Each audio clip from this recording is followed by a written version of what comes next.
verdadeira, fugiu a palavra, verdadeiro caminho, que nós possamos ser elementos que ajudam a, a desenvolver a fé naqueles que ainda precisam de um empurrãozinho. Pai nosso, que estás no céu, estás no céu, santificado seja o seja vosso o vosso nome, nome. venha Venha a a nós nós o o vosso nosso reino, seja seja feita feita a vossa vontade, assim assim na terra como no céu. o pão O pão nosso de nosso de dia. cada dia nos dai hoje, Perdoai as perdoai as nossas ofensas, ofensas, assim assim como nós perdoamos a quem nos tem ofendido. E e não nos não nos deixai deixe cair em cair, tentação, não, mas mas livrai-nos livrai-nos de do todo o mal. mal. Amém. Amém. Estamos unidos em nome do Pai, do Filho e do Espírito Santo. Amém. Amém. Vamos lá, Fazer a primeira leitura? pode ser. Leitura do livro do profeta Jeremias. Seduziste-me, Senhor, e deixei-me seduzir. Foste mais forte, tiveste mais poder. Tornei-me alvo de irrisão o dia inteiro. Todos zombam de mim. Todas as vezes que falo, levanto a voz clamando contra a maldade e invocando calamidades. A palavra do Senhor tornou-se para mim fonte de vergonha e de chacota o dia inteiro. Disse comigo: não quero mais lembrar-me disso, nem falar mais em nome dele. Senti então, dentro de mim, um fogo ardente a penetrar meu corpo todo. Desfaleci sem forças para suportar. Palavra do Senhor. Graças a Deus. Graças a Deus. Quer que eu fale, faça? A Bruna faz a segunda, não? Cadê a Bruna? Eu não sei se ela tem folheto ou se ela tem Eu tô aqui, eu não tenho folheto. ela não tem folheto. Faça a segunda, você faz o Evangelho? Pode ser, pode ser. Ok? Leitura da carta de São Paulo aos Romanos. Pela misericórdia de Deus, eu vos exorto, irmãos, a vos oferecerdes em sacrifício vivo, santo e agradável a Deus. Este é o vosso culto espiritual. Não vos conformeis com o mundo, mas transformai-vos, renovando vossa maneira de pensar e de julgar, para que possais distinguir o que é da vontade de Deus, isto é, o que é bom e o que lhe agrada, e o que é perfeito. Palavra do Senhor, graças a Deus. O Senhor esteja conosco. Ele está no Ele meio de está no nós. meio de nós. Proclamação do Evangelho de Jesus Cristo segundo São Mateus. Glória a vós, Senhor. Glória a vós, Senhor. Naquele tempo, Jesus começou a mostrar a seus discípulos que devia ir a Jerusalém e sofrer muito da parte dos anciões, dos sumos sacerdotes e dos mestres da lei, e que deveria ser morto e ressuscitar no terceiro dia. Então, Pedro tomou Jesus à parte e começou a repreendê-lo, dizendo: Deus não permita tal coisa, Senhor, e isso nunca te aconteça. Jesus, porém, voltou-se para Pedro e disse: Vai para longe, Satanás. Tu és para mim uma pedra de tropeço, porque não pensas as coisas de Deus, mas sim as coisas dos homens. Então Jesus disse aos discípulos: Se alguém quer me seguir, renuncie a si mesmo, tome a sua cruz e me siga. Pois quem quiser salvar sua vida, vai perdê-la. E quem perder a sua vida por causa de mim, vai encontrá-la. De fato, que adianta ao homem ganhar o mundo inteiro, mas perder a sua vida? O que poderá alguém dar? Desculpa. O que poderá alguém dar em troca de sua vida? Porque o Filho do Homem virá na glória do seu Pai, com os seus anjos, e então retribuirá a cada um de acordo com a sua conduta. Palavra da salvação. Glória a vós. Enrosquei aqui, a garganta enroscou.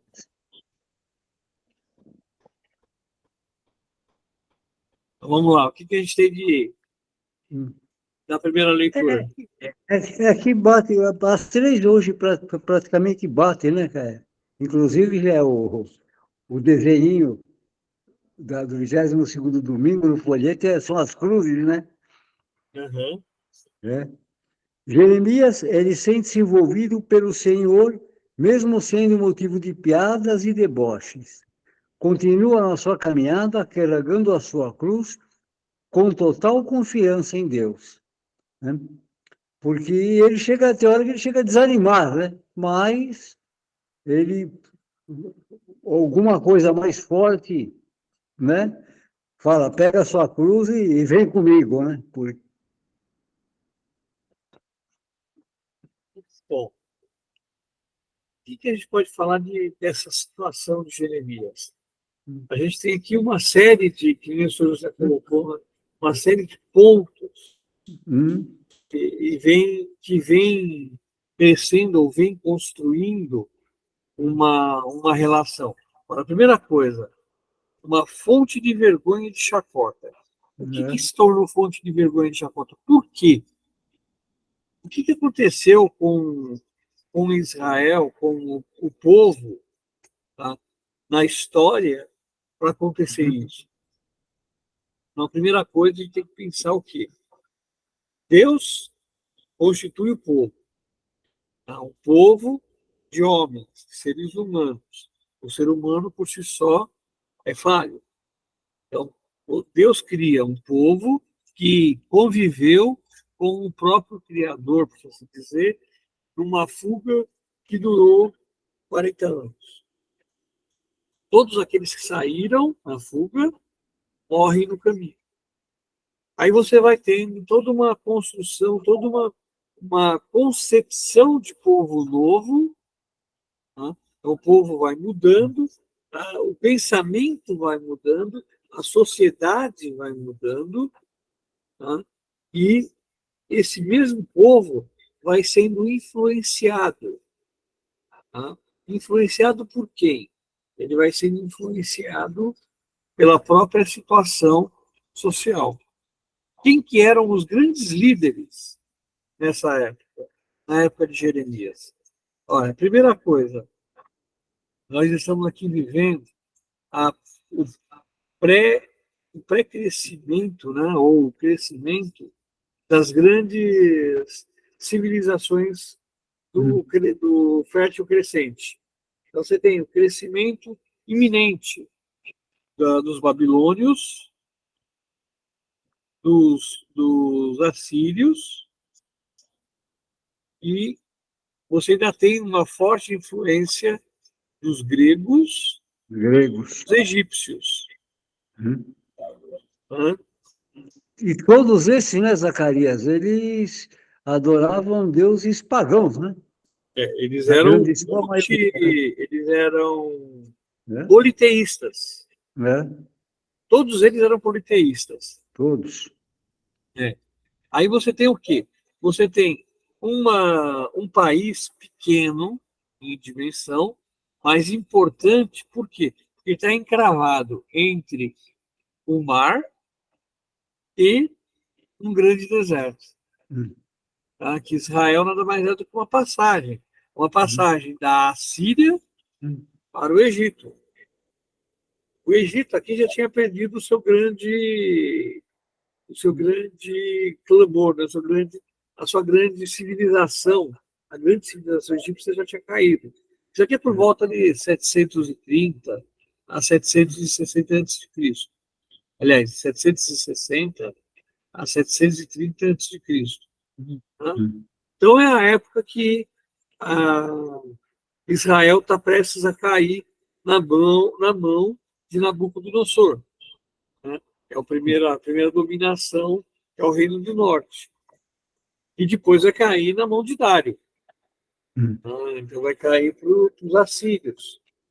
Mas você tem aqui uma outra influência que já vinha de antes do profeta Jeremias, você já tinha uma influência muito grande de outros reinos.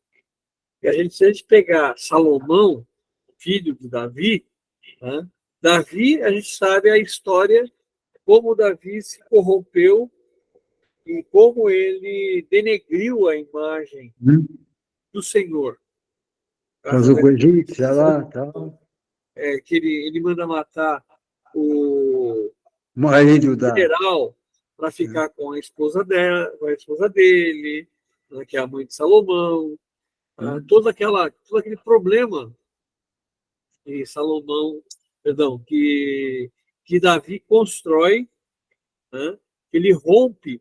O primeiro rei de Israel, Saul, ele acaba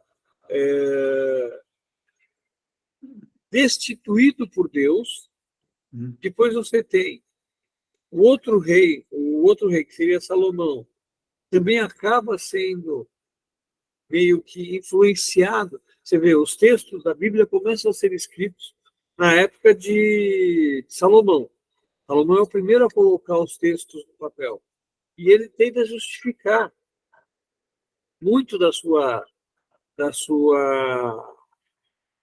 situação nos livros bíblicos, principalmente no livro do Gênesis. Eu autorizei o Marquinhos, então. Ah, bom. Boa noite, Marquinhos. Boa noite a vocês todos. Boa noite. Boa noite. Falei, autorizei o Marquinhos a entrar e ele não está entrando? O que aconteceu? Tô entrando. Peraí. Não, você entrou, que demorou para você entrar. Ah, sim. Beleza. Vamos. Então, voltando para o texto. Então, Davi, aliás, Salomão mesmo. Salomão, ele tentou usar os textos bíblicos para justificar a sua própria situação de filho mais novo. Então, ele coloca a história de José, né? Só que, ao mesmo tempo, o próprio agiógrafo, quando escreve os textos da Bíblia, ele mostra as fragilidades de Salomão. Porque você vai ter o quê? Lá na criação, quem é que oferece a tentação? Quem oferece a maldade para romper, né, com o projeto de Deus? A serpente. E a serpente é símbolo de quem? É símbolo do quê? O símbolo dos egípcios. Dos egípcios. Uma serpente. Por quê? Porque Salomão era casado com uma rainha egípcia. Um acordo de administração, né? Um acordo de gestão. Então, ele precisava de apoio bélico, ele precisava de comida, ele precisava de... Então, ele se une com o Egito através de um casamento. Então, a esposa de Salomão era uma egípcia.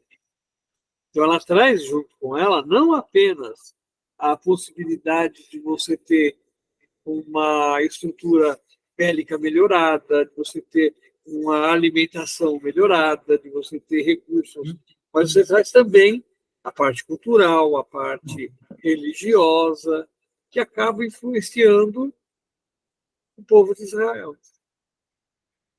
Então, aqui, quando você fala do profeta Jeremias, nós vamos ter a presença muito forte do partido egípcio na interferência do rei Joaquim. Então, o rei Joaquim ele é influenciado pelo partido egípcio. E esse partido egípcio quer Jeremias fora. Ele quer Jeremias afastado. Então, nessa situação, Jeremias se coloca como? Ele se coloca, tornei-me alvo de irrisão o dia inteiro. Todos zombam de mim. Por quê? Porque ele, defendendo o Javé, ele estava indo contra todo aquele projeto de perseguição do partido egípcio. Correto. Né? Então, por conta dessa situação do, do, do povo, por toda essa situação, perseguição contra Jeremias, Jeremias se sente como? Acuado. E aqui a gente ainda pode falar o quê? O seduzir aqui é, ao mesmo tempo, a questão sexual, né? Aí a questão também pessoal. Então, a sedução é a sedução da interferência, ele vai buscar lá no Antigo Testamento as formas de culto e as formas de interferência que os grandes, os poderosos tinham para com as outras pessoas. Né? E a gente vai lembrar o quê? O que é o grande atrativo da maior parte dessas religiões pagãs? Era o culto da fertilidade, onde a mulher era colocada como centro da celebração. Então, a mulher deveria ser a fonte do poder, a fonte da construção de poder.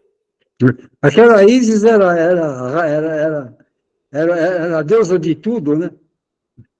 Então, você tinha, mas tem vários deuses de fertilidade. Você vai ver, por exemplo, pelos gregos, você vai ter Afrodite, pelos romanos, você tem. Eu não lembro o nome da Afrodite dos romanos.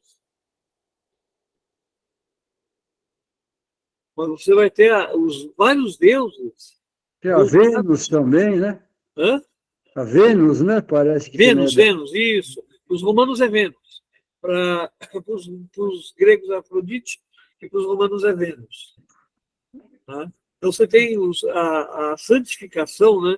O empoderamento da mulher quanto instrumento de divulgação da religião através do próprio uso do corpo da mulher. né? E aí, no caso de Israel, a mulher já não é tida como ela não é uma sacerdotisa. Você não tem sacerdotisas no culto judaico. Você tem a mulher legada a um segundo plano. E aqui você fala do Antigo Testamento de uma maneira que Deus é colocado como essa mulher, como essa fonte de vergonha. Então, para ele, Deus se tornou a fonte da vergonha. Porque ele não podia falar, ele não podia. Tudo o que ele falava em defesa de Javé era colocado como sendo.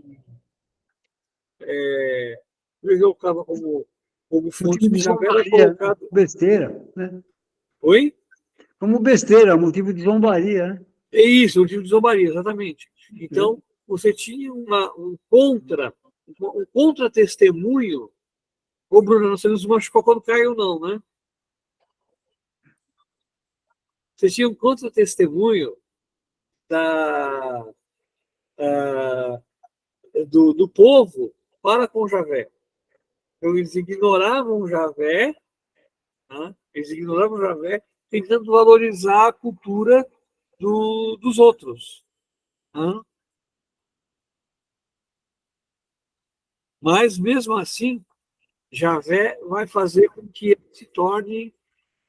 Ela está falando que a internet está péssima. Isso às vezes acontece. Ah, então, voltando aqui ele fala do fogo ardente. Que fogo ardente é esse? É aquela coisa que você se descobre falando a palavra, você se descobre sendo profeta. E era isso que Jeremias se descobriu. Ele se descobriu sendo o grande profeta que pregava a boa nova do Senhor. Pregava o projeto de Deus. Tem mais alguma coisa aí, Marquinhos?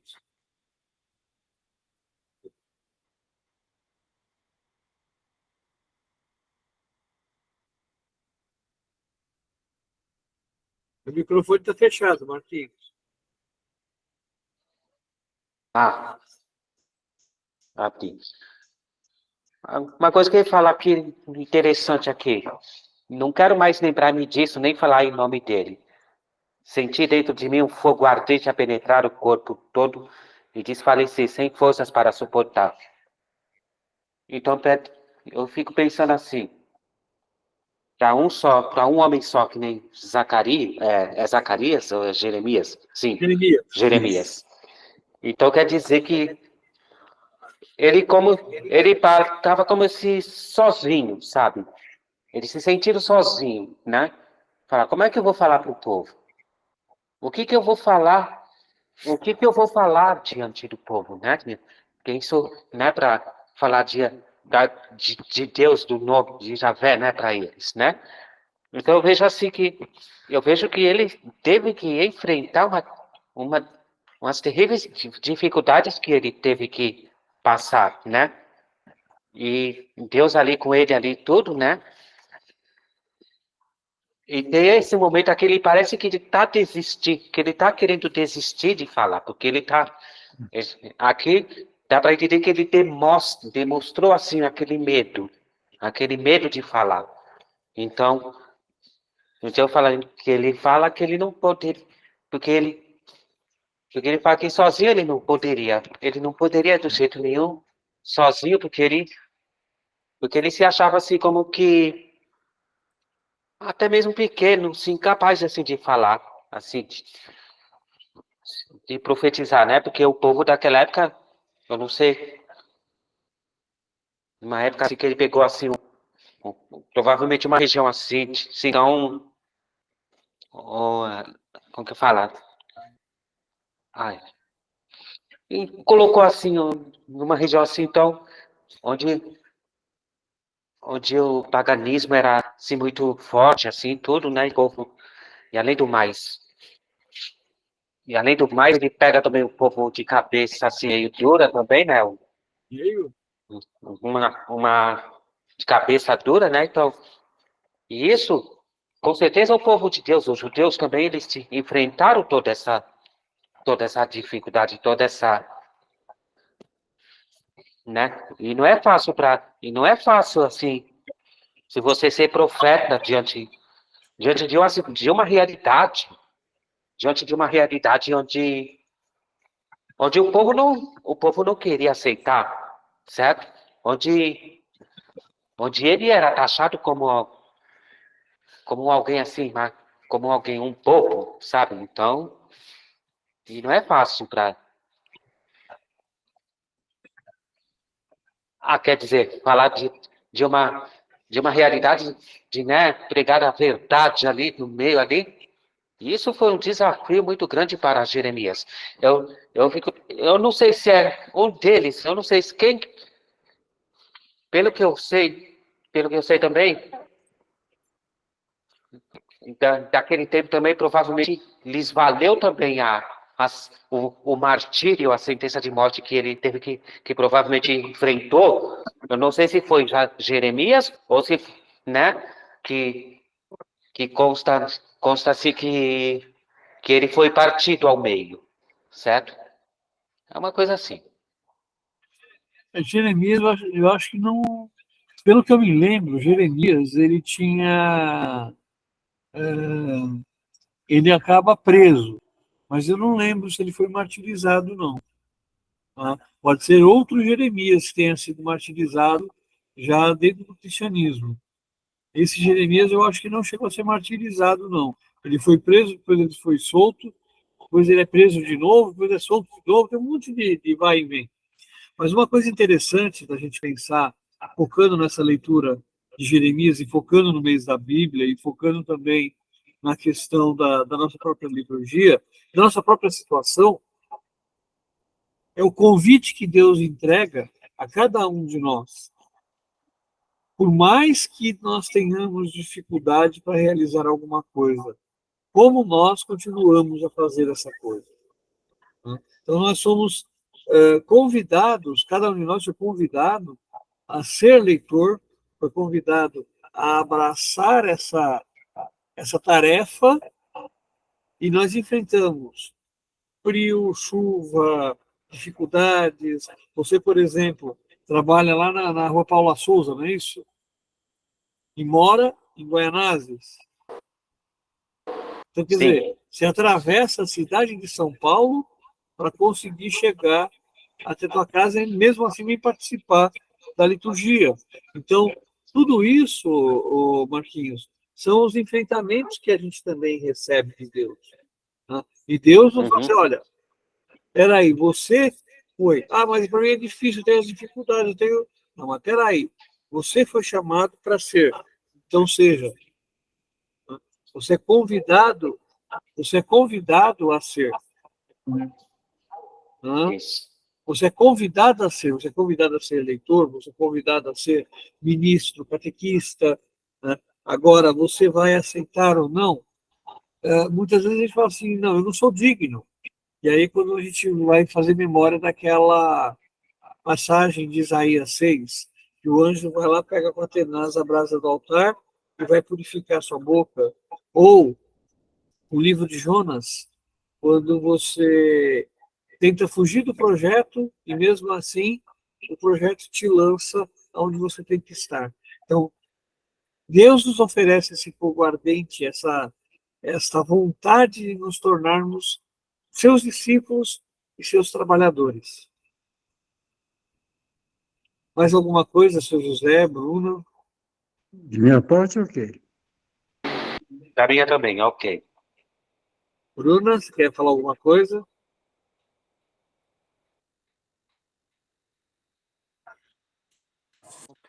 Gente, tá falhando demais a minha internet, mas eu tô tentando ao máximo acompanhar. Mas por mim tá tudo ótimo. Tá bom, então vamos passar para a segunda leitura. E aí, o que a gente tem na segunda leitura?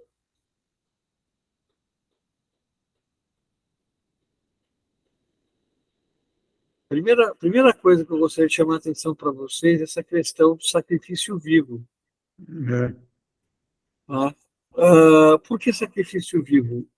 Voltando para aquela coisa que sempre fala, a comunidade dos romanos não é uma comunidade paulina.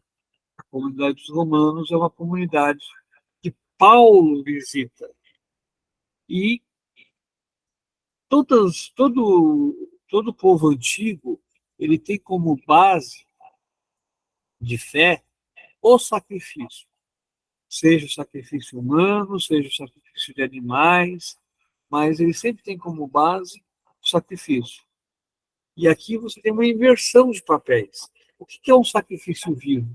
Como alguém se sacrifica vivo? Para ser sacrificado, ou para acontecer um sacrifício para a divindade, teoricamente, você mata.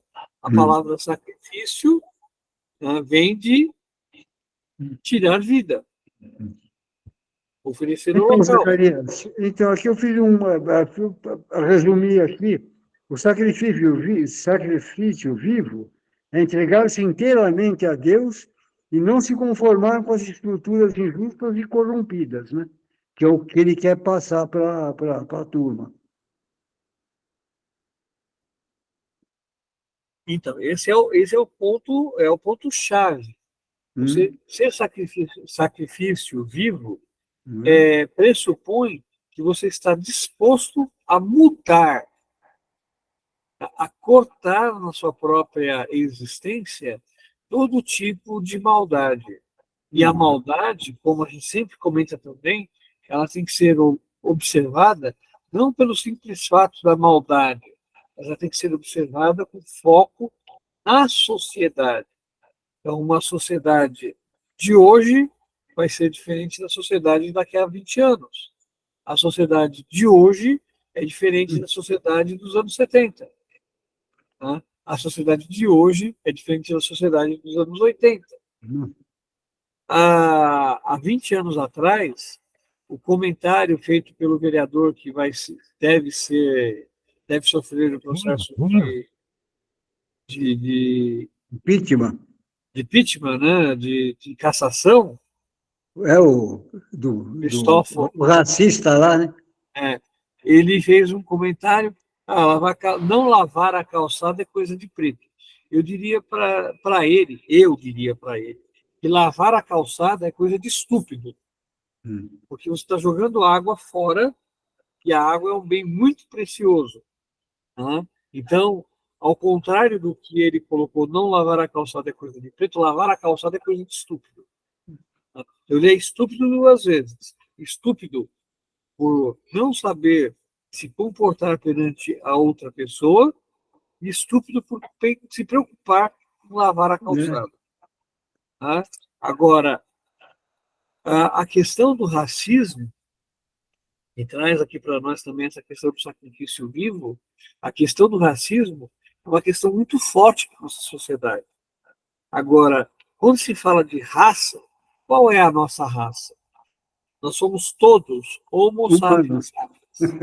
Tá? É. Não importa a cor da caixa, o recheio é o mesmo. Tá? Se eu tirar a pele de todo mundo, por trás dessa pele eu vou ter músculos vermelhos e terminais brancos, eu vou ter sangue vermelho, tá? Vou ter músculos e ossos brancos, músculos e ossos vermelhos. Então, quer dizer, somos todos iguais. Tanto que branco pode receber material em doação de um negro e o negro pode receber material em doação de um branco. Então não tem essa de falar que nós somos diferentes, ao contrário, nós somos todos iguais. E o que nos muda é a sociedade. Tanto que essa questão, a própria questão do rico e do pobre, ela também é algo social, porque a riqueza pressupõe o fruto de um trabalho, a remuneração de um trabalho. Agora, por que o trabalho de um é mais valorizado do que o trabalho do outro? Teoricamente, nós deveríamos ser todos iguais. A gente sabe que o comunismo, nesse molde, ele não funciona. Tá? Se funcionasse, as comunidades não teriam ido à bancarrota com menos de 50 anos. Tá? Mas a questão é, nós devemos ser semeadores de dignidade, nós devemos ser semeadores da boa nova, nós devemos ser semeadores de amor. Se nós semearmos o amor, nós vamos colher o quê? Amor. Amor. Eu não posso, como diz aquele velho ditado português, se eu semear couve, eu não vou colher batata. Se eu semear couve, eu vou colher couve. Se eu semear batata, eu vou colher batata. Certo? Se eu semear trigo, eu não vou colher cevada. Por mais parecido que essas plantas sejam. Certo? Correto. Então, essa leitura nos traz lógico, a minha visão, né?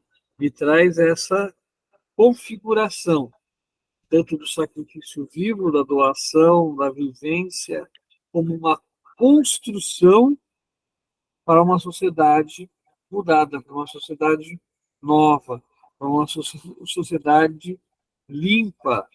Não limpa no sentido de purificação de raça, nada disso, mas limpa no sentido de amor, de caridade, de bondade, de termos uma sociedade mais bem ordenada, sem se preocupar tanto com o quanto eu vou guardar. Afinal, de que adianta eu guardar milhares e milhares de dólares ou milhares e milhares de reais se amanhã Deus fala assim, agora você vem comigo? Eu não vou levar esse dinheiro comigo, mesmo porque o dinheiro é humano, é uma invenção humana como o tempo. Então, muitas igrejas, muitas comunidades se preocupam tanto com o dízimo com a arrecadação financeira e esquecem da execução das suas próprias necessidades. Tá? E a gente tem que ter primeiro essa preocupação. O que eu posso fazer por irmão? E não é fazer dando dinheiro. O que eu posso fazer para realizar a, a situação, ou para auxiliar a situação do irmão. Então, às vezes, os seus devem sentindo, a gente sabe disso, então, às vezes, a doação de 1 quilo de arroz é mais valiosa do que a doação de objetos muito mais caros. Por exemplo, eu tenho um relógio gravado de diamantes, que é aquele relógio lá que foi objeto está sendo objeto de que adianta eu dar para uma pessoa que está com fome um relógio de US$ 1 milhão? Ele não vai comer o relógio. Tá? Na realidade, eu vou gerar para essa pessoa uma situação que poderá trazer mais prejuízo do que benefício. Né? Agora, se eu dou para ele um pacote de arroz ou um prato de arroz, a partir do pressuposto que o pacote de arroz não está cozido e o arroz está, o prato de arroz está cozido, eu só estou dando alimento para ele, se eu estou alimentando ele, eu estou atendendo aquela necessidade imediata dele. Tá? Então, isso, no meu modo de ver, é o sacrifício vivo, santo e agradável. Então, a caridade é esse sacrifício. O como nós vamos realizar esta caridade é que muitas vezes vai variar de acordo com a necessidade e com as próprias situações da comunidade. O que mais que vocês expõem aí? Não é um exemplo, né, Zacarias? Você falou uma verdade. Às vezes, a pessoa fala, olha, vou te dar um apartamento, certo? Lá em Pinheiros, pá. Aí é o seguinte, caramba, o que eu faço com o apartamento? Não consigo pagar IPTU, não consigo pagar condomínio, certo? Se ele for muito bom, é muito caro, difícil de vender. Então, às vezes você vai dar para a pessoa, em vez de uma solução, está dando puta de um problema para ela.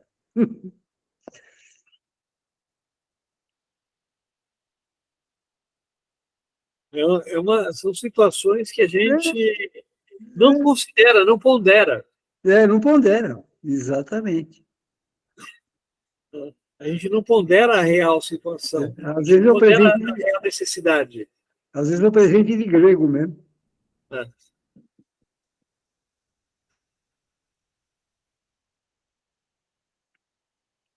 Bom, completando aqui, Paulo coloca, esse é o vosso culto espiritual. Tá? Lembrando mais uma vez, povo, a comunidade dos romanos, até onde eu sei, no meu humilde, meu parco de conhecimento, a comunidade dos romanos ela era composta principalmente de mulheres piedosas. Então, eles tinham um trabalho muito forte de atendimento aos necessitados. Se fossem eles adultos, crianças, viúvas, porque a sociedade dessa época ela tinha também esse problema para com os outros que viviam lá. Então, eu vou atender a comunidade das viúvas, eu vou atender as necessidades das viúvas. Espera aí, como é que eu vou atender as necessidades das viúvas? Primeiro, eu tenho que saber o que essas viúvas de fato precisam. Porque muitas vezes o povo simplesmente atendia às necessidades que eles achavam necessárias, e não as reais necessidades daquele povo. E Paulo vai colocando que essa sociedade precisava ser crescente, ser real e encontrar o agrado de Deus. Agora, se a gente pensar bem, onde acontecem as grandes perseguições contra os cristãos?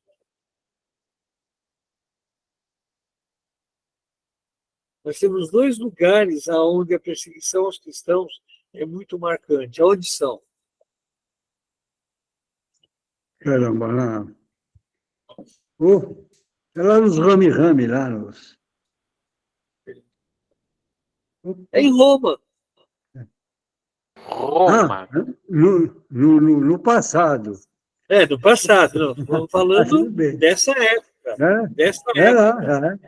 lá, Os dois lugares onde os cristãos são perseguidos. É em Roma e em Jerusalém. Exatamente. Isso. Né? Ou seja, o mesmo lugar onde você tem uma sociedade, um grupo voltado a atender às necessidades e atender aos mais carentes, você também tem uma forte perseguição. Aí a gente vai pegar lá o livro do Apocalipse. Eu vi a besta com 7. É a descrição de Roma. É a descrição de Roma, da cidade de Roma, 7 colinas de Roma. Né? A cor vermelha representava o poder do imperador. Então, toda essa questão e o que separa esta carta de Paulo do Apocalipse de São João é o quê? 50 anos. Nem isso. Porque Paulo morreu por volta do ano 64. Ele já tinha escrito essa carta quando morreu, óbvio. Certo? E o Apocalipse é escrito em 95. Ou seja... Zacarias, Oi. uma dúvida. É engraçado, né? As cartas de Paulo, elas foram escritas antes dos evangelhos, né? Sim, elas fazem parte da fonte. Exato. Só que na Bíblia a ordem dá para entender que vem tudo depois, né? E é o contrário, né? É assim, seu José. É. Os evangelhos, eles relatam, os evangelhos O relatam evangelho tá aqui. a vida de Jesus. Tá? Então, eles colocaram os relatos antes. A ideia de quando se formou o cânon cristão era colocar os relatos em ordem crescente. Então, deveria ser para o mais velho, que seria Mateus, para o mais novo, que seria João. Tá? Só que aí cometeram uma pequena gafe. Por quê? Se fala de Mateus como sendo Mateus evangelista, como sendo Mateus, o cobrador de impostos. Mas hoje já se fala que provavelmente o Mateus evangelista e o Mateus discípulo de Jesus eram dois Mateus diferentes. Ai, caramba. Tá?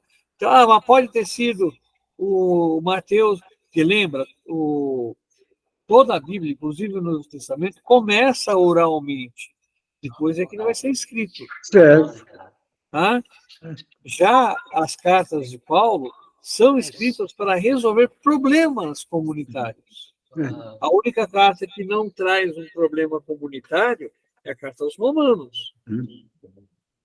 Porque ele não participava, né, dessa comunidade. Não, ele queria conhecer a comunidade. Então, ele se apresenta, pela carta aos Romanos, ele se apresenta como o evangelista Paulo, aquele que vem pregar a boa nova de Jesus, chamado Saul de Tarso. O Saul, nascido na cidade de Tarso, que tem como nome romano Paulo. Tá? Ele é Saulo pelo nome grego, Saul pelo nome judaico e Paulo pelo nome romano, pelo nome latino. Correto. Então, ele escreve essas cartas para resolver problemas das comunidades. Agora, o que se descobriu depois? Que o evangelho mais antigo é o evangelho de Marcos e não de Mateus. Porque esse sim, teoricamente, é o evangelho de um dos discípulos. E não é Marcos, é Pedro. É o evangelho de Marcos, seria o evangelho de São Pedro. A gente costuma falar que o evangelho de Marcos é a didaque de Pedro. Pedro fala assim, quem é Jesus? No evangelho de Marcos, você tem que responder a pergunta, quem é Jesus? No evangelho de Mateus, você já tem um evangelho de diáspora. O povo já tinha fugido de Jerusalém, os cristãos já tinham fugido de Jerusalém e o templo já tinha caído. 70, né? Nos 70, depois 10 anos mais ou menos, começou o evangelho, né? Então, o que acontece? Os evangelhos são escritos assim. Se acredita que o evangelho de Marcos é do ano 65 depois de Cristo. Já tinha começado a revolução, a revolta judaica, mas Pedro estava preso. Pedro morre por volta de 64. Tá? E antes de morrer, ele teria ditado para o secretário, seria João Marcos, a sua didaque, a sua catequese, para que Marcos pudesse levar para as comunidades. Então, Pedro ditou entre 61 e 62, ele deve ter ditado para Marcos o texto. Entre 63 e 64, até 65, Marcos dá a redação final do texto. E aí o texto começa a se espalhar. A partir desse texto de Marcos, você vai ter o Evangelho de Mateus. Então, Marcos é chamado fonte que é a fonte do querigma. Aí, a partir de Marcos, você vai ter Mateus, e os dois juntos vão formar a chamada fonte S, que é a fonte dos sinóticos, que vai dar origem a Lucas, e vai se juntar a essa fonte S. Aí você tem os três. Então, você tem Mateus, escrito por volta do ano 70, o Evangelho de Lucas, escrito por volta do ano 80, e o Atos dos Apóstolos, escrito por volta do ano 90. E aí você vai ter, entre 85 e 90, né? Aí você vai ter o Evangelho de São João, escrito por volta do ano 90 a 100. E o Apocalipse, escrito por volta do ano 95. Correto. E as cartas, a primeira carta, se não me falha a memória, agora não lembro se é 54 ou 57 depois de Cristo, que é a primeira carta de São Paulo aos Tessalonicenses. Essa é a primeira carta que Paulo escreve. Primeiro escrito do Novo Testamento. Então, a primeira carta é por volta do ano 50, ou 54 ou 57, quer dizer, mais ou menos 10 a 12 anos após a ressurreição de Cristo. E aí você vai tendo... Aí Paulo tem uma rápida construção de texto, porque ele criou várias comunidades, e escreve para essas comunidades. Escreve 3 cartas para pastores. 1 Timóteo, 2 Timóteo e a carta a São Tito. Tá? Aí depois você vai tendo e o bilhete de Filemon, que não é uma carta, é só um bilhete, tá? Para que Filemon aceite o escravo, o Zêmuno, como é? O Zemo? Esqueci o nome do... É alguma coisa com ésimo, uma coisa. Ésimo, né? Ésimo, onésimo, uma coisa assim. Onésimo? Onésimo, isso. Onésimo. Valeu, Isso. Marquinhos. Tá vendo? Aqui tem o Marquinhos é fonte. Né? Então, essa construção dos evangelhos, ela se dá nessa cronologia. Quando se pensa na construção do cânon, se coloca o Evangelho de Mateus como sendo mais velho, se acredita, até hoje se discute, mas nunca foi encontrado, um Evangelho de São Mateus escrito em aramaico. Tá?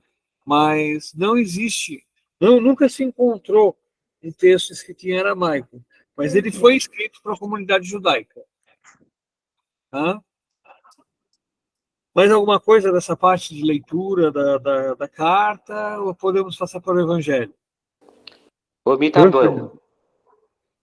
Bom, o Evangelho aqui ele denuncia de cara aquilo que a gente estava falando do pós-escrito, quando ele foi escrito a posterior. A questão aqui no versículo 24. Então Jesus disse aos discípulos: se alguém quer me seguir, renuncie a si mesmo, tome a sua cruz e siga-me. Isso aqui é um sinal de pós-escrito, ou seja, que foi essas palavras foram colocadas na boca de Jesus em data posterior à sua ressurreição. Tá? Porque como é que Cristo ia falar que ele ia ser crucificado? Ou ia falar que a pessoa ia ter que tomar a cruz, se a cruz era, mesmo naquela época, um símbolo de vergonha. Né? Então, isso é um próximo pós-escrito, provavelmente. O evangelista coloca isso para dar ênfase. Quem tem quando a gente poderia colocar essa frase de uma maneira mais racional? Se alguém quer me seguir, renuncie a si mesmo, tome os seus trabalhos, né, tome as suas dores e venha comigo. A cruz foi adicionada como um artifício textual. Tá? Mas aqui a gente tem os famosos furos de Pedro. Né? Pedro vive dando chabu. E aqui ele não falha, aqui ele pisa no tomate com os 4 pés. Né? Aí o que Jesus colocou aqui? Pedro tomou Jesus ele toma Jesus à parte. Vem para cá, vem esse cantinho aqui, vamos bater um papinho.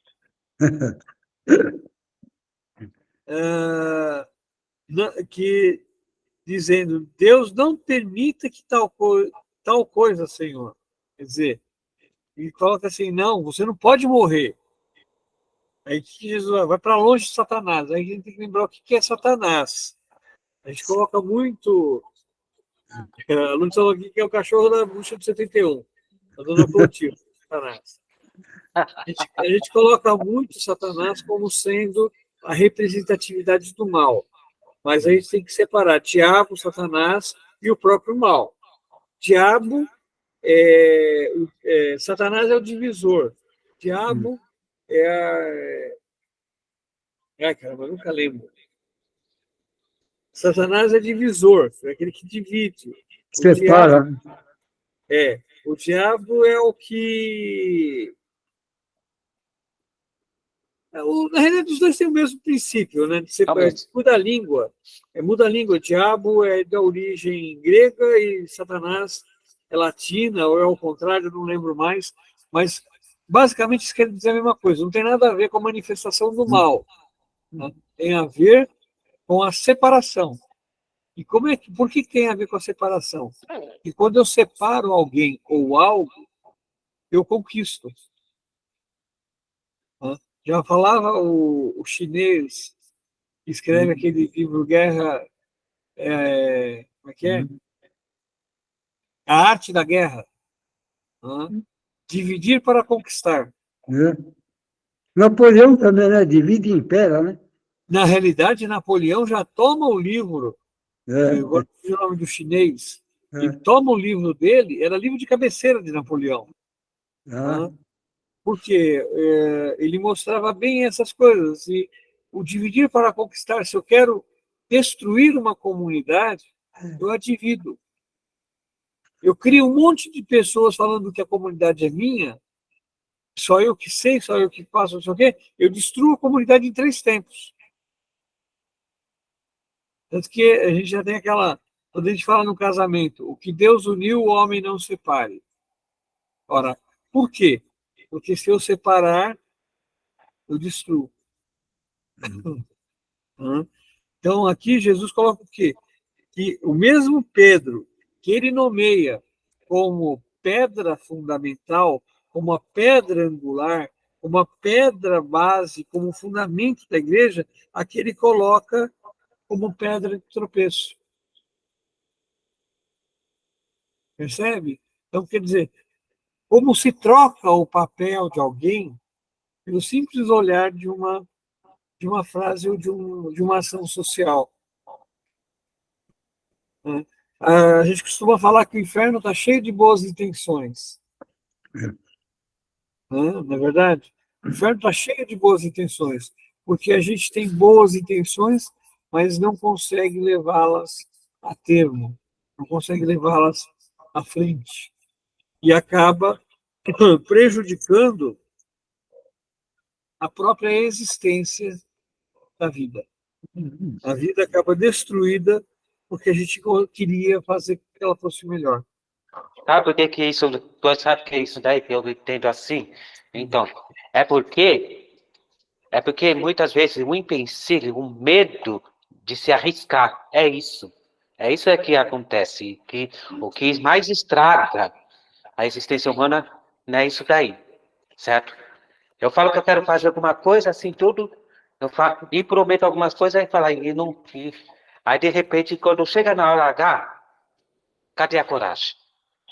Cadê o que, né? Então, é isso daí que me atrapalha, é isso.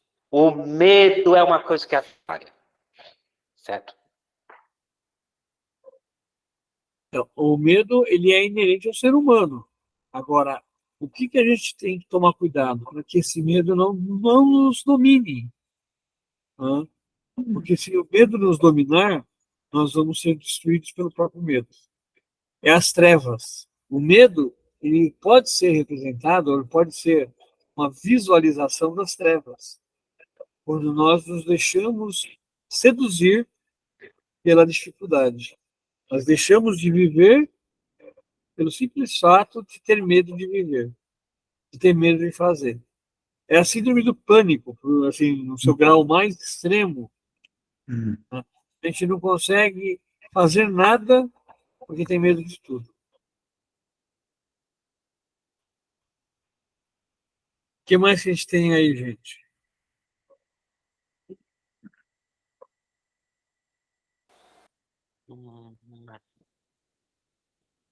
Uma coisa aqui que eu gostaria que vocês prestassem atenção, tá ali no versículo 26.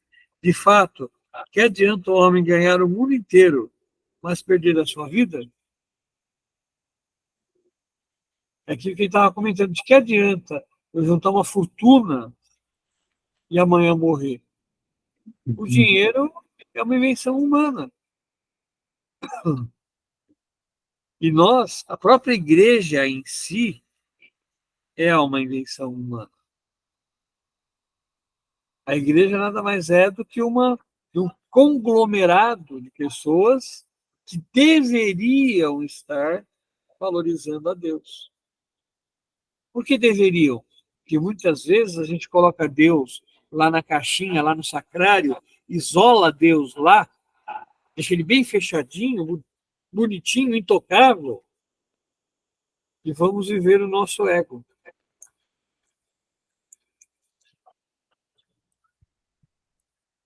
Não é verdade? Verdade. Verdade seja dita. Isso mesmo. Mais alguma coisa, minha gente? De minha parte, ok. Marquinhos? Ok. Eu não vou perguntar para a Bruna, porque ela caiu e não conseguiu voltar, né? Então, Tá. mas ela, se tiver alguma dúvida, ela manda depois para a gente no WhatsApp. Uhum. Bom, Marquinhos, você perguntou da escala, né? Sim. Eu não cheguei a mandar ainda, né? Não, mas eu tô com a escala de setembro, outubro, Ah, essa recente agora, que eu mandei para, eu até mandei com algumas pessoas, certo? a última Então, escala que nós estamos agora é setembro e outubro.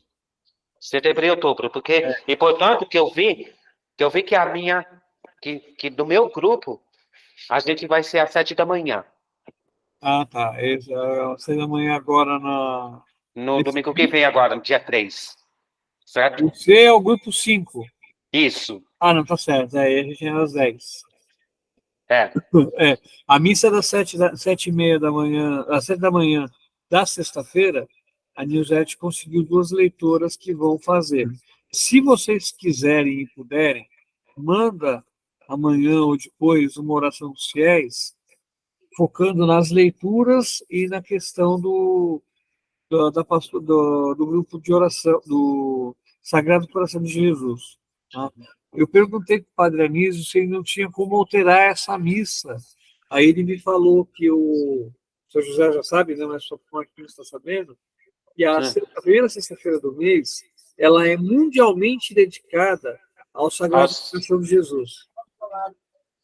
Aí, como o apostolado da oração está vinculado ao Sagrado Coração de Jesus, Então ele falou, não tenho como mudar essa celebração. Porque eu falei para ele, por que não faz então no primeiro sábado de cada mês, que aí seria mais fácil para a gente ter na escala. Aí ele falou, não, é por conta disso, disso e disso. Então vamos ver se essas duas leitoras vão assumir essas primeiras essas primeiras sextas-feiras do mês, toda sexta-feira. Todo mês. Tá? É, porque sexta-feiras, as primeiras sextas-feiras do mês, é tipo assim como uma missa votiva, né? Então, que isso é dedicado ao Sagrado Coração. E, portanto, não tem como ser no sábado mesmo. Por quê? Porque já no sábado é mais assim dedicado, assim, voltado para Nossa Senhora. Então, aí, no caso, assim, no caso, o apostolado da oração é que fica nesse engajamento todo. Agora, como eles vão arrumar, se alguns leitores, se tem alguém. Eu não sei se nos nossos grupos, num todo, se tem alguém que pertence a esse movimento do apostolado. Certo? Parece que sim. Parece que essas duas leitoras pertencem ao apostolado, então elas iriam assumir. Mas é aquela coisa, tem que ficar sempre atento, né? Eu nem falei, se for o caso, se tenta pelo menos um leitor. Esse leitor faria a leitura do Evangelho e depois faria a oração dos fiéis. De qualquer forma, vamos ver se a gente consegue abastecer elas. Com as orações dos fiéis, pelo menos elas teriam uma dor de cabeça a menos. E é uma missa que vai começar às 7, provavelmente vai acabar por volta das 7h30. É uma missa bem expedita. Certo. Não, porque tem gente, é a Adriana mesmo. A Adriana vai trabalhar, ela vai sair de lá e vai trabalhar. Ela vai cantar na missa das 7, depois vai embora trabalhar. Eu acho um horário muito complicado. Né? Uma missa de semana às 7 da manhã é complicado. Alguns anos atrás, até mesmo minha mãe participava tudo, né? O pai sempre trabalhando tudo, né? Era no meio assim da semana. Eu lembro que antigamente na terça, quarta e sexta-feira tinha a missa da manhã. Era na época do Padre Rafael ainda, tudo, né? Então, mas se bem que na semana tem pouca participação mesmo. Você vai acabar tendo uma celebração onde vai ter mais gente no presbitério do que na nave. Isso é um outro problema sério, né? Você vai ter uma despesa enorme, uma complicação enorme e não vai ter público para participar da celebração. Oxalá que elas tenham realmente essa participação com todo mundo junto. A Bruna conseguiu voltar. Bruna, você tem mais alguma coisa que você queira colocar? Não. Hoje eu vou segurar a internet. Tá bom. Segura com as duas mãos para não cair. Tô segurando. Então vamos fazer a nossa oração final, aproveitando que a Bruna chegou, antes que ela caia de novo. Né? Então vamos pedir a Deus que nos ilumine e nesse mês que vai começar agora, que é o mês da Bíblia, que Ele venha em nosso socorro, nos ajude a sermos semeadores e, ao mesmo tempo, sejamos semente e solo. Que nós tenhamos, a exemplo de Paulo, a força de ser um sacrifício vivo, de agrado ao Senhor. Que nós sejamos aqueles que conseguem levar para o irmão aquilo que o irmão espera de nós no momento da leitura. Por isso, vamos fazer memória da primeira pessoa a evangelizar, aquela que evangelizou mesmo antes do nome evangelizar se tornar evangelho. Ave Maria, Ave Maria, cheia de graça, o Senhor é convosco. Bendita sois vós entre as mulheres, bendito é o fruto do vosso ventre, Jesus. Santa Maria, Mãe de Deus, rogai por nós, pecadores, agora e na hora de nossa morte. Amém. Amém. estivermos reunidos e permaneceremos com ele. Em nome do Pai, Ah. do Do Filho Pai, e do do Espírito Filho Santo. e do Espírito Santo. Amém. Amém. Fiquem em paz e que o Senhor nos proteja. Até domingo, Amém. Zacarias. Em té, Sr. José. Bom descanso. Uma boa noite a todos vocês. A oração dos fiéis é minha, né? Então tá. Beleza, então você faz a oração dos Já tá fiéis combinado. e te racha com Tchau, as leituras. Bruna. Tchau, Marquinhos. Fiquem com Deus aí. Boa noite. Tchau, tchau. É. Boa noite. Boa noite.